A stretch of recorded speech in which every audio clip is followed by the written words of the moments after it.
নমস্কার বন্ধুরা, রান্নাঘরের গৃহিণী চ্যানেলে আপনাদের সকলকে স্বাগত।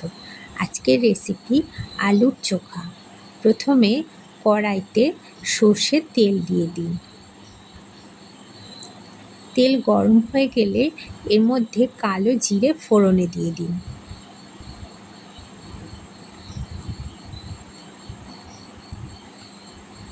এরপর এর মধ্যে পরিমাণ মতো লবণ দিয়ে দিলাম। আমি এখানে লবণটা আগেই দিয়েছি, আপনারা চাইলে লবণটা পরেও ব্যবহার করতে পারেন। এরপর এর মধ্যে আগে থেকে কেটে রাখা কুচনো পেঁয়াজ দিয়ে দিলাম আর একটা শুকনো লঙ্কা দিয়ে ভালো করে পেঁয়াজটাকে ভেজে নিতে হবে। গরমকালে ভাত ডালের সাথে এই আলুর চোখা থাকলে কিন্তু খাওয়াটা একদম জমে যাবে। আর এই আলুর চোখা বানানো কিন্তু খুবই সহজ আর খেতেও কিন্তু খুব সুস্বাদু হয়। পেঁয়াজটাকে ভালো করে ভেজে নিতে হবে যাতে পেঁয়াজের কাঁচা গন্ধটা চলে যায়।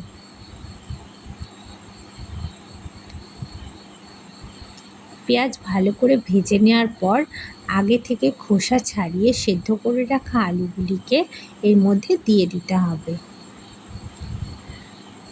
এরপর ভালোভাবে আলুগুলিকে ভেজে নিচ্ছি। আলু ভাজার সময় খুন্তির সাহায্যে এইভাবে আলুগুলিকে একটু ভেঙে ভেঙে দেবেন, এতে আলুটা ভাজা ভালো হবে।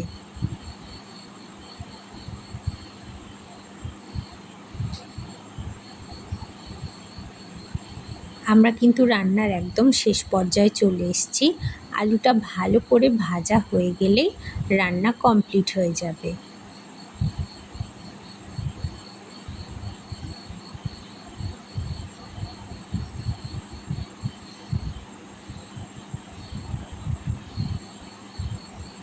আলুটা ভালো করে ভেজে নিয়ে একটা আলাদা পাত্রে নামিয়ে নিয়ে একটু হাতের সাহায্যে একটু মেখে নিয়ে গরম গরম ভাত ডালের সাথে পরিবেশন করুন আলুর চোখা।